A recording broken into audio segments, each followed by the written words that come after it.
서울시에서 조사했던 고독사 연령 및 성별 분포 통계를 보게 되면 50대가 고독사의 33%를 차지했고 이 중 대부분은 남성인 것으로 밝혀졌다고 한다. 그리고 이 조사를 토대로 50대 독거 남성을 전수조사했고 이를 통해 다수의 고독사 위험군을 추려내고 고독사를 예방할 수 있었다고 한다. 그런데 여기서 한 가지 흥미로운 사실은 고독사 위험군은 왠지 매우 늙고 병든 노인일 것이라 생각하는 경향이 있는데 흔히들 가지고 있는 이런 매우 보편적인 인식과는 다르게 실제로는 우리 사회에서 50대 남성이 고독사 위험 1순위로 지목이 되고 있다는 것이다. 이와 관련된 조사 결과를 들여다보면 고독사한 50대 남성들에게선 어떤 공통점들이 보이곤 하는데 이를 세 가지 정도로 정리해 보자면 다음과 같다고 한다. 첫 번째로 일단 혼인 상태가 아닌 경우가 많다고 한다. 조사 결과 이들은 계속 미혼인 상태였거나 아니면 혼인을 했어도 이혼 내지는 연락 두절 같은 단절 상태로 쓸쓸하게 나홀로 살아오고 있는 경우가 많았다고 한다. 가족도 없고 교류하는 사람 역시 전혀 없었다고 한다. 이러한 공통점에 비추어 볼 때 사실 이 절망적 외로움이 고독사의 가장 큰 원인이 아닐까 싶다. 물론 흔히들 생각하는 경제력 역시도 고독사의 한 가지 원인이 되기도 한다. 하지만 이러한 외로움과 심리적 절망감 앞에서는 제일 중요할 것 같은 경제력도 그저 부차적인 문제가 된다. 고독사 위험군 중에는 여유 자산이 어느 정도 축적되어 있는 경우도 있었지만 죽음 앞에서는 그 자산이 별 의미는 없었다고 한다. 두 번째로 제대로 된 경제력이 없으며 건강 역시 나쁜 경우가 대다수였다고 한다. 보통 혼인을 못한 분들의 경우 젊은 시절부터 경제력이 빈약했던 경우가 많았는데 이러한 이유로 혼인 시기를 놓치게 된 경우가 대부분이었다. 물론 이 부분은 현재 50대 분들이 20대 혹은 30대 시절이었던 1990년대 중후반 정도였음을 감안해야 한다. 지금은 혼인율이 낮아지고 결혼을 하는 평균 연령이 높아지고 있지만 당시에는 웬만하면 대다수가 결혼을 했던 시기니까 말이다. 그리고 대부분이 블루칼라와 같은 육체노동 직군에서 주로 근무하다. 40대 이후 몸이 급격히 약화되면서 더 이상의 경제활동이 어려워지며 가정이 붕괴되어 홀로 남게 되기도 하였으며 50대부터는 특별한 수입원이 없이 저축자금으로 생계를 유지하는 경우가 많다고 한다. 오랜 기간의 육체노동으로 망가진 몸은 결국 건강 악화로 이어지고 그러면서 경제력 상실과 우울증을 일으키고 이는 결국 술, 담배 그리고 영양 섭취 불균형으로 자연스레 이어지는 경우가 많다고 한다. 또한 결정적으로 경제력 상실로 인한 인간관계의 단절과 소멸 등이 이러한 고독사의 직접적인 원인으로 작용하였다고 한다. 세 번째로는 불가피하게 복지의 사각지대에 놓여 있는 경우가 많았다고 한다. 국민연금은 미리 수령하지 않는다면 65세부터 지급을 받을 수 있고 미리 수령을 한다고 해도 60세는 되어야 수령을 받을 수 있다.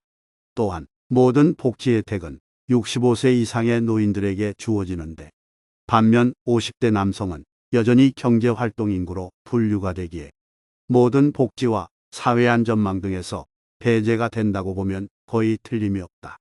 그래서 50대 독거 남성의 고독사 비율이 높아질 수밖에 없는 구조인 것이다. 고독사 위험에 노출이 매우 큰 고위험군에 해당되는 분이라도 60세가 넘어가고 각 지자체에서 파악하는 노인 복지 시스템에 포함이 되면 고독사로 이어지는 경우는 사실상 잘 없었다고 한다. 왜냐하면 고독사가 일어나기 전 미리 파악이 되고 관리가 되기 때문이다.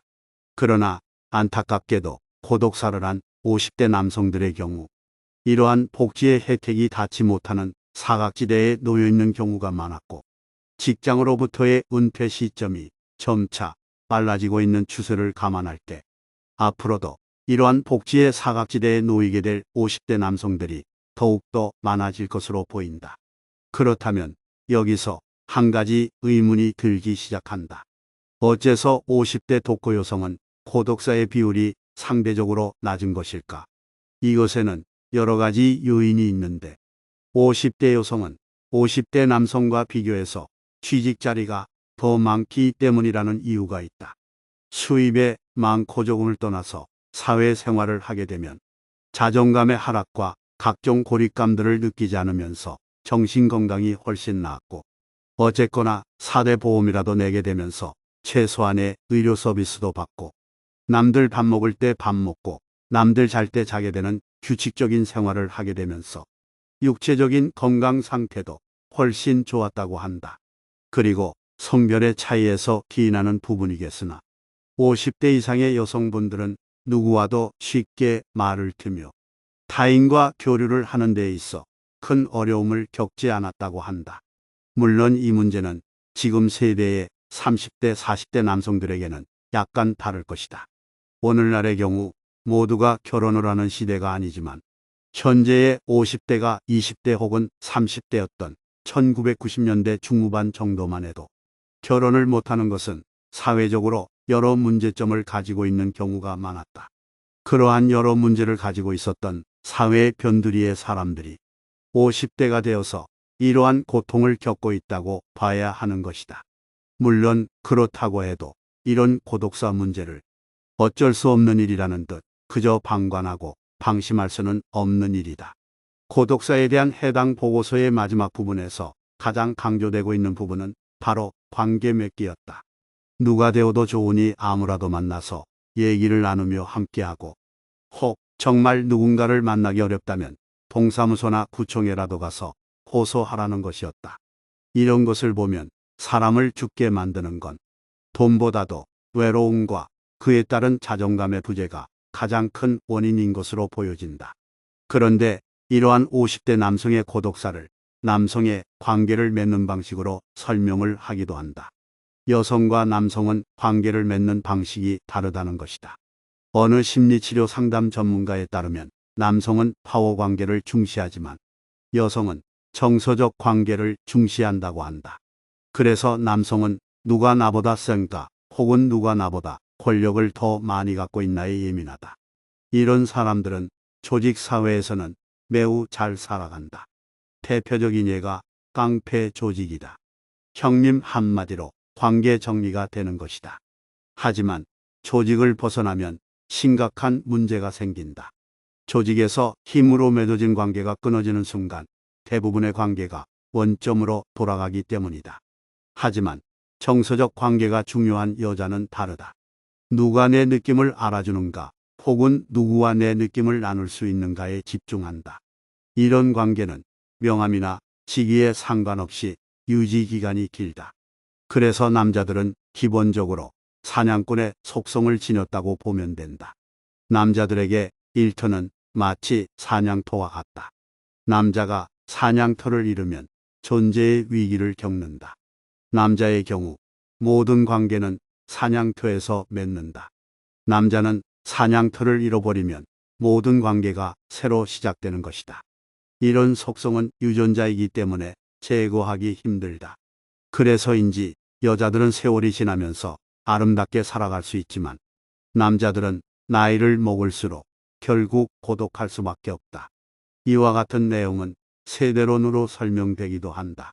현재 대한민국 50대 이상은 보통은 서바이벌 세대로 묶이는데 70, 80 세대가 먹고 살기 힘들었던 서바이벌 세대의 대표주자였다면 50, 60 세대는 정도는 덜하지만 앞 세대의 영향을 받았다. 이들은 대부분 먹고 사는 문제에 급급해 정서적 관계를 맺는데 서툴다는 특성이 있다. 가족의 생계를 책임져야 했던 남성들은 특히 더하다. 치열한 경쟁에서 살아남기 위해 서바이벌 스킬이 체화된 이들은 대부분 성공지향적 삶을 지상과제로 삼았던 것이다. 이런 의미에서 일이 자존감의 원천인 사람은 일자리를 잃는 순간 존재감의 위기를 겪는다. 사람들이 자신을 무시한다는 피해망상에 시달리면서 주변 사람들 눈치를 보고 별것 아닌 것에도 화를 낸다. 망고에 쓸모가 없는 뒷방 늙은이가 됐다고 여기면서 스스로 수치스럽게 여긴다. 이런 삶을 언제까지 유지할 수 있느냐며 극단적인 생각을 하는 사람도 있다. 한국의 50대 중년 남성은 불쌍한 세대다. 죽도록 일만 했는데 은퇴 시점에 와서 보니 마음을 나눌 사람이 없다. 정서적 대화를 나눠본 적이 없으니 대화를 하려 해도 잘 되지 않는다. 간단하게 정리하자면 50대 이상 남성의 관계 빈곤은 대한민국 현 세대의 초상이라는 얘기다. 한국 남자들은 혼자 있는 시간에 약하다. 개인주의가 발달한 미국은 혼자 시간을 보내는 법을 일찌감치 훈련받는다. 혼자 있는 시간을 이겨내고 참아내는 법을 체득한다. 하지만 한국은 집단 문화다. 집단 속에서 평생을 살아가는 경우가 많다. 학교, 회사, 집 등 어딜 가나 지켜보는 시선이 널렸다. 특히 50대 이상 가장에게 집은 하숙집 같은 경우가 많고 본인의 와이프나 아이들과 대화를 원활하게 하는 경우가 거의 없다. 이런 의미에서 50대 이후 고독사를 예방하고 외롭지 않기 위한 6가지 실천 방법들을 제시하고 있다. 뻔한 내용들이라 지부하기보다는 하나씩 새겨들으며 본인의 삶에서 조금씩 실천해 보기를 바라본다. 그 첫 번째 방법으로는 자기 세계를 가질 것을 주문한다. 회사 세계, 가족 세계와 별도로 자기만의 세계가 있어야 한다는 것이다. 내면 세계를 찾아 들어가는 시간을 통해 자신이 무엇을 좋아하고 무엇을 잘하고 무엇을 할 때 행복한지를 수시로 점검해야 한다. 두 번째로는 가족과의 시간에 일정 시간을 투자할 것을 주문한다. 물론 일에 투자하면 당장 효과가 나오지만 가족에게 투자하는 시간은 당장 효과를 기대할 수는 없다. 그러나 가족들과 시간을 보내는 것도 일종의 투자다. 가족과의 시간은 남는 시간을 활용하는 것이 아니라는 것을 기억해야 한다. 따로 시간을 내야 하며 젊은 날 가족과 함께 보내는 시간이야말로 중년 이후에 정서적 유대감에 불이가 되고는 한다. 세 번째로는 젊게 살 것을 주문한다. 물론 이는 외모를 젊게 갖고라는 말이 아니다. 세상 돌아가는 공부를 해야 한다는 것이다. SNS나 이미지 혹은 동영상 등의 활용법도 모르면서 어떻게 젊은 세대와 소통할 수 있겠는가? 내가 과거에는 어땠는데와 같은 식으로 과거 지향적인 삶을 살면 소위 꼰대가 된다. 네 번째로 거대 담론 말고 스몰 토크를 할 것을 주문한다. 회사, 국가, 인류 등 거대 담론만 하던 사람들은 중년 이후에 외롭고 공허하기 쉽다. 그게 나와 무슨 상관이냐며 가족들로부터 외면당하기 일쑤다. 그렇기 때문에 스몰 토크를 할 줄 알아야 한다. 스몰 토크는 수다에 가깝다. 자신의 감정과 사소한 취향을 표현하고 상대방에 대한 느낌을 표현하는 훈련을 해야 한다. 다섯 번째로 부부 관계는 모순과 하녀가 아닌 남자와 여자 관계가 될 것을 주문한다. 일지향적인 모순과 남편을 잘 도와주는 하녀 같은 아내로 살면 중년에 큰 위기가 온다. 만약 그렇다면 대대적으로 관계를 바꿔야 한다. 남자와 여자로서 서로의 마음을 이해하고 달래주는 공감적 부부관계가 되어야 한다. 여섯 번째로 기능적인 삶에서 존재적인 삶으로 전환할 것을 주문한다. 기능적인 삶은 소유와 명성 그리고 필요성 등 외부 조건에 따라 존재감이 왔다 갔다 하는 삶이고, 존재적인 삶은 외부 조건에 관계없이 자신이 인생의 중심 가치를 다잡고 흔들리지 않는 삶이다. 존재적인 삶을 살아가는 사람은 과하게 탐하지 않는다. 작으면 작은 대로, 크면 큰 대로 받아들이고, 할 수 있는 것은 할 수 있다고 하고 할 수 없는 것은 못한다고 한다. 존재적인 삶을 살아야 마음과 마음을 나눌 수 있다.